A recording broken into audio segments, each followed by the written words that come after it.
JD once again. Welcome to my channel. Time for some artwork. Someone was saying that I do a great job staying within the lines. Anyway, here's the issue I have.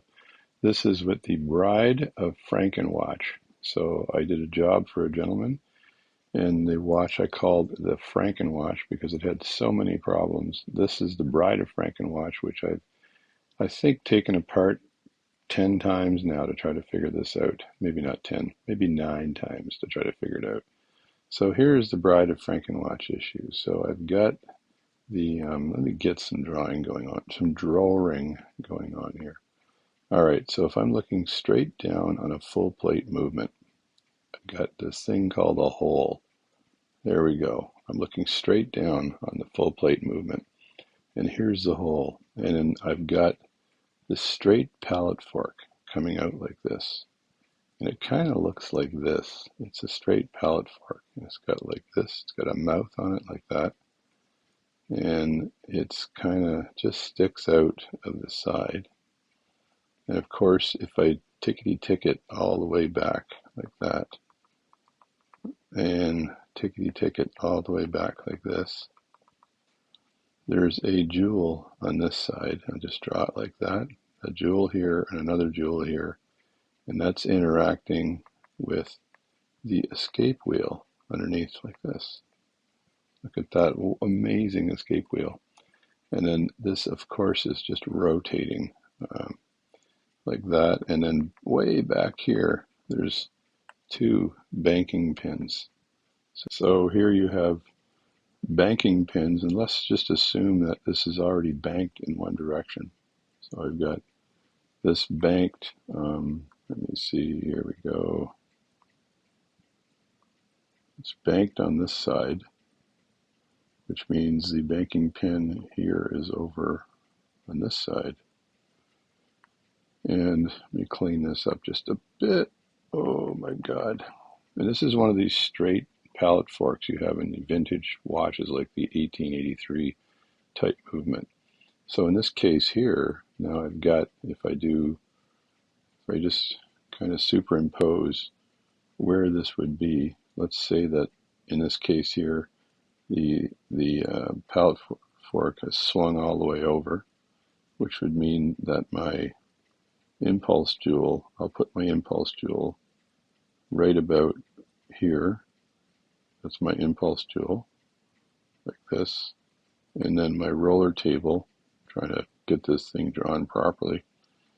The impulse jewel goes down and my roller table has got a bit of a U on it right there. That's the U. And then I'm going to draw this like this. This is going to be a nasty drawing, folks. I apologize.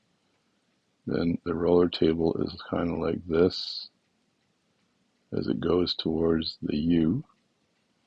I call that a U, but a half moon. And then you have on the palette fork, you've got this dart that sticks straight up. And I'll draw the dart like this, like that. And that dart, if you looked at it from the side, this would be the palette fork, like that. The mouth would be right around here. So you'd have the impulse jewel going through like that. The roller table here, and then you've got this dart that goes straight up like this. It's a little bit of an exaggerated drawing here. So that's the dart right there. And this is the table of rollerness, like that. And the dart's job is to ensure that this dart here ensures that as the roller table approaches, just draw this properly here, as this roller table, the U part comes back this way, right? And the jewel here enters into the mouth of the palette fork.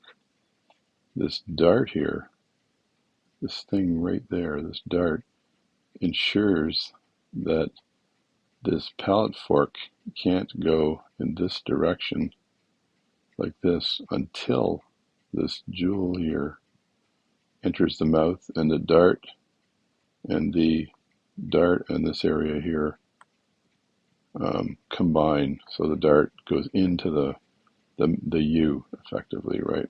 Just erase this here.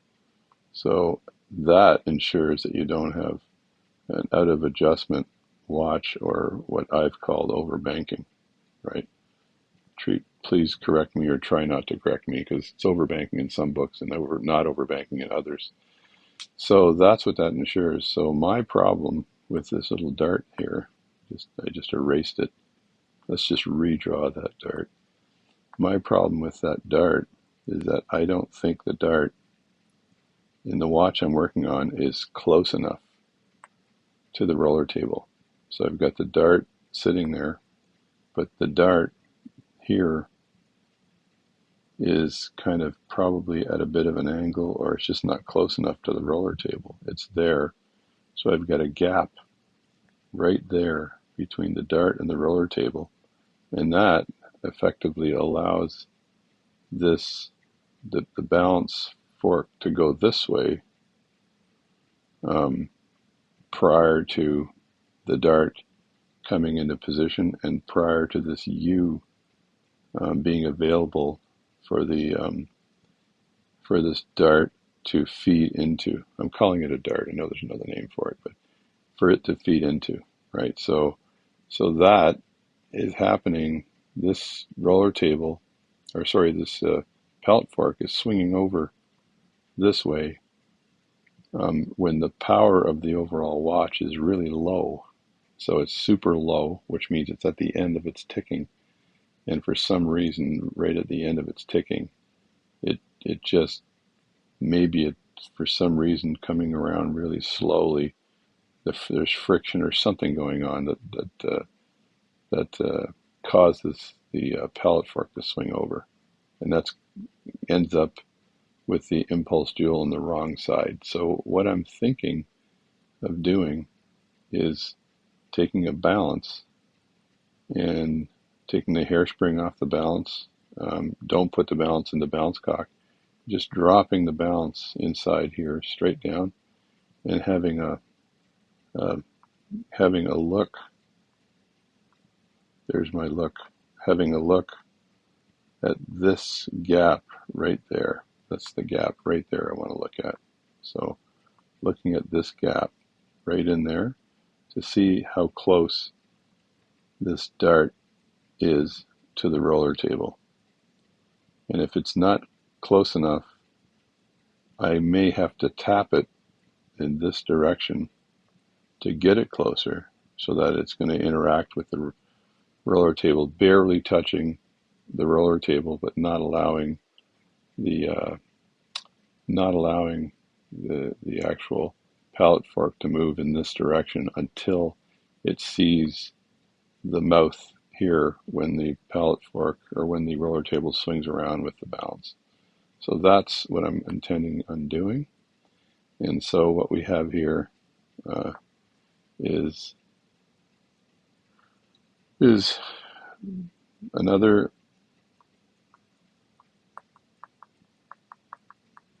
discussion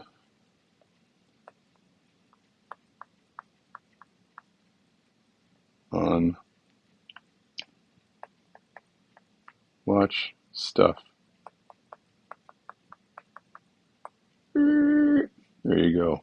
There we go. So I'm JD. Welcome to my channel. That's the technical assessment of what the heck's going on here. You probably have a better way of explaining it, but right now I don't. So good to see you watching. That's me. And thanks for tuning into my channel. I'll catch you later.